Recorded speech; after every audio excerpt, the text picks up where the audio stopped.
So let us see what do we have here for ya guys today. Just take only what resonates. Someone here could be struggling about something. Parang gusto niyang gawin na ayaw niyang gawin pala. Ano yung miss niya? Alam mo yung parang napipilitan ka lang na gawin. Pero ayaw mo naman talagang gawin. So, parang ganon.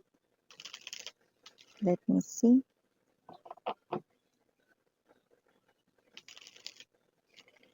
This person here ay trying to maintain his or her balance. I just saw the temperance energy.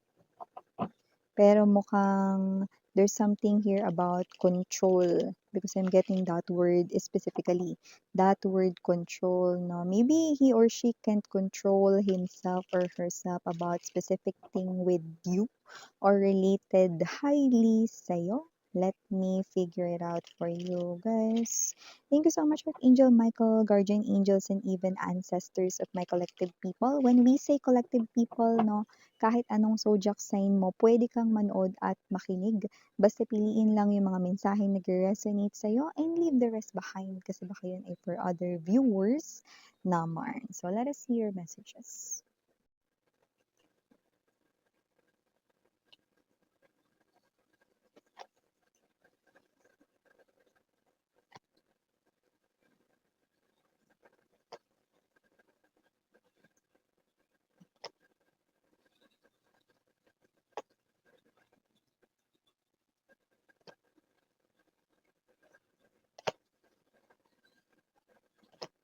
Center ng reading, Page of Swords.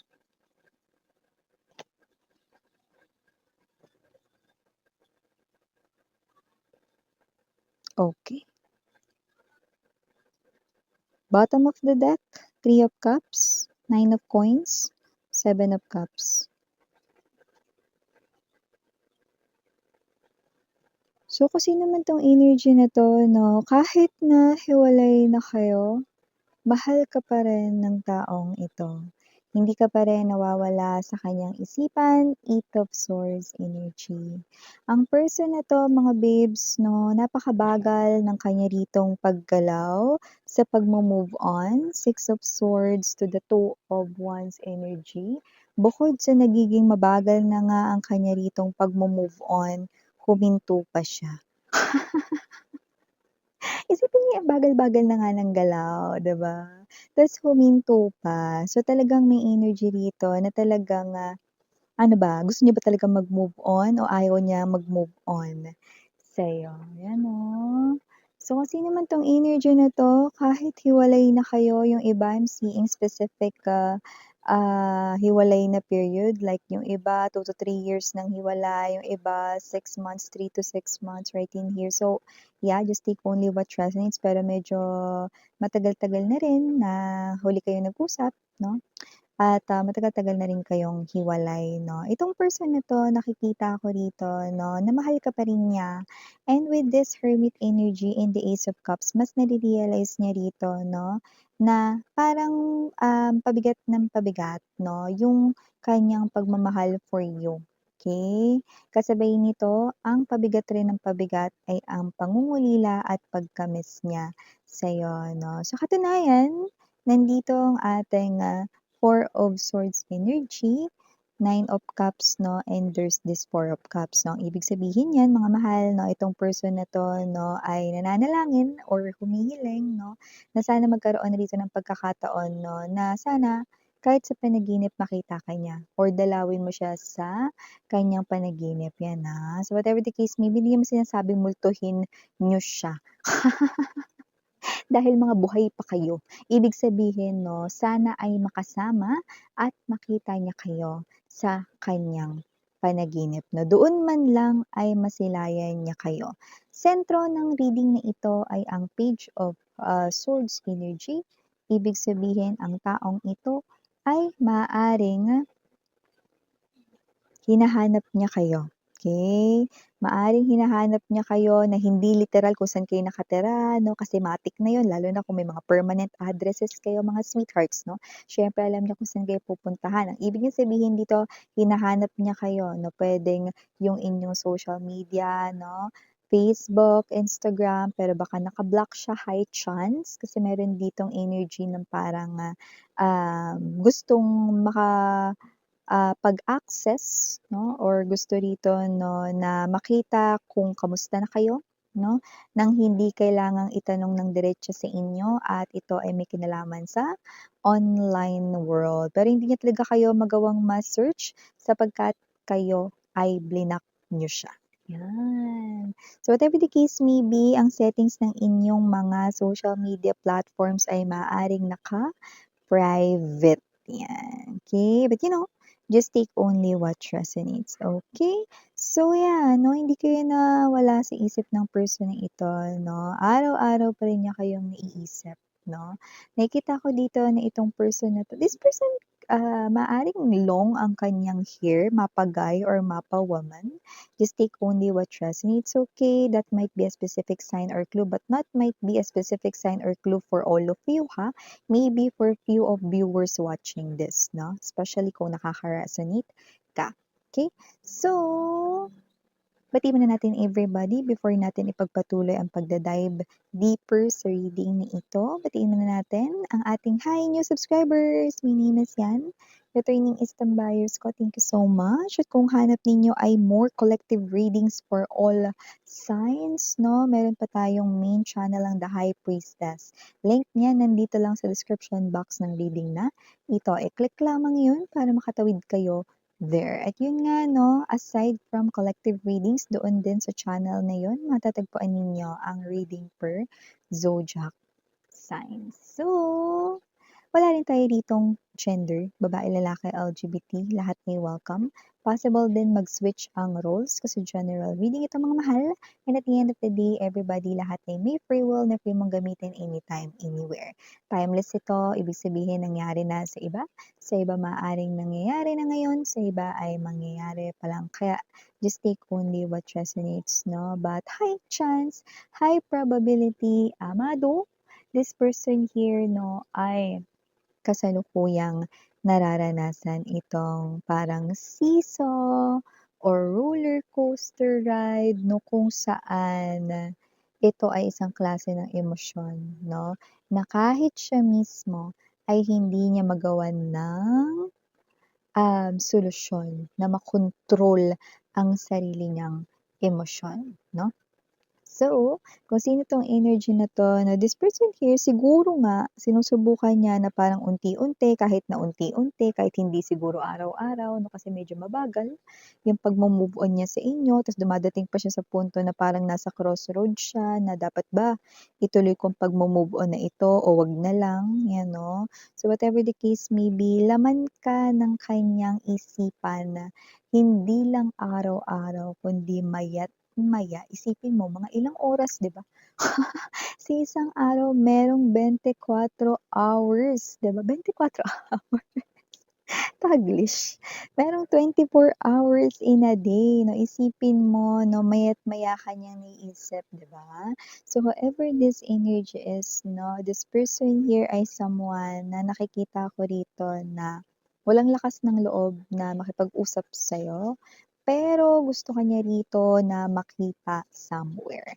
Pero maaaring hindi ka niya nakikita-kita 'no, maybe yung iba talagang literal na ina-avoid ninyo yung mga lugar na dati ninyong pinupuntahan 'no, kung saan sweet na sweet kayo naglalakad 'no, or yung mga kainan 'no, na puwedeng nagsusubuan pa kayo ng food dati 'no. So, whatever the case may be, yung iba iniiwasan niyo ng kumain dun. Iniiwasan niyo na ring dumaan sa mga dinadaanan ninyo dati 'no, kung saan sweet na sweet kayong naglalakad, nagde-date 'no, or tamang ano lang 'no, kuwentuhan lang 'no, holding hands while walking 'no. So yung mga lugar na yun ay iniiwasan mo. Siguro doon na rin ay sinusubukan niyang dumaan or palagian siyang dumadaan doon. There's this skill 'no, or road, ano. So, whatever the case may be, nakikita natin yon dito. So, ever this energy is 'no, lumalabas din dito 'no, na ang dahilan kung bakit wala siya ritong lakas ng loob na ibuka ang kanyang bibig at magsalita, sabihin sa'yo na miss ka niya or mahal ka niya, sapagkat ang taong ito 'no, ay sa ngayon wala siyang maipagmamalaki sa'yo. In other words, this person here 'no, ay nakikita natin na may mga insecurities sa kanyang sarili. Kaya hindi niya rito magawang makalapit sa'yo kasi wala pa siyang ganito sa life niya, hindi niya pa rin na naa-achieve ang ganito sa life niya.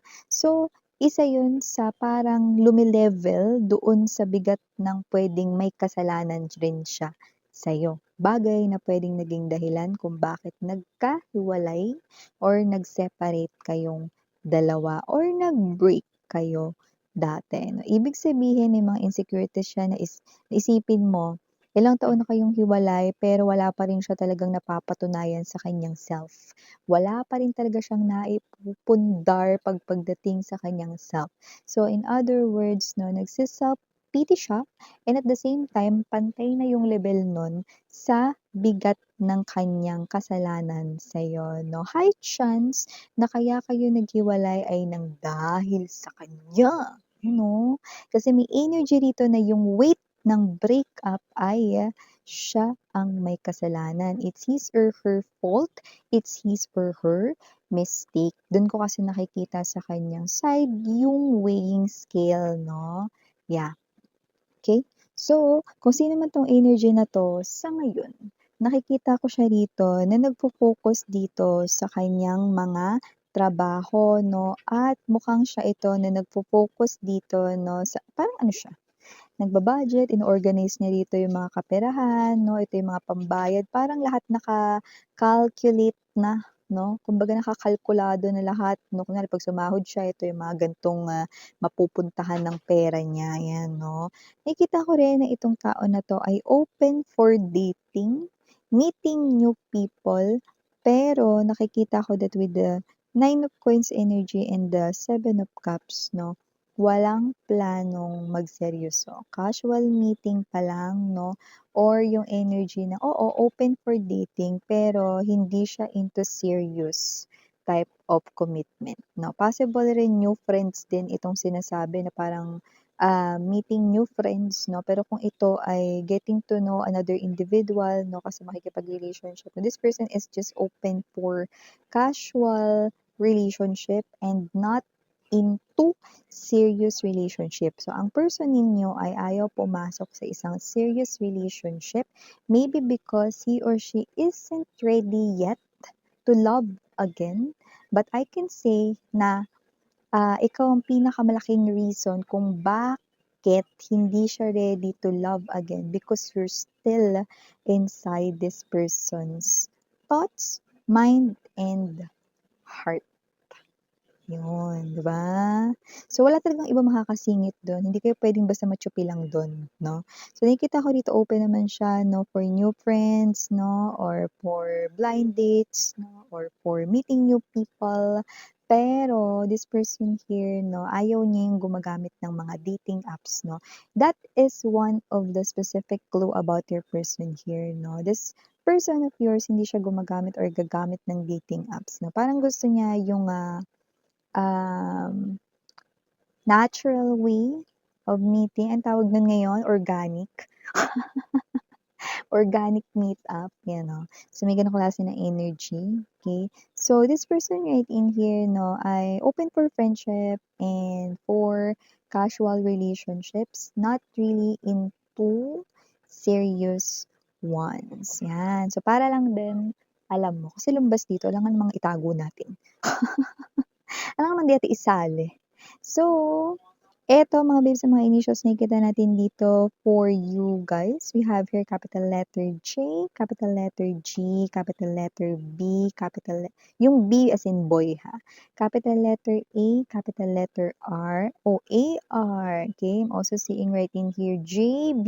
Ano, just take only what resonates. Okay, another big letter right in here, D as in dog naman. So maybe someone's name could be JD, DJ, yan, no? So whatever the case may be, just take only what resonates. And last but not the least, okay, another capital letter we have here S. For small letters naman, I'm only seeing dalawa lang.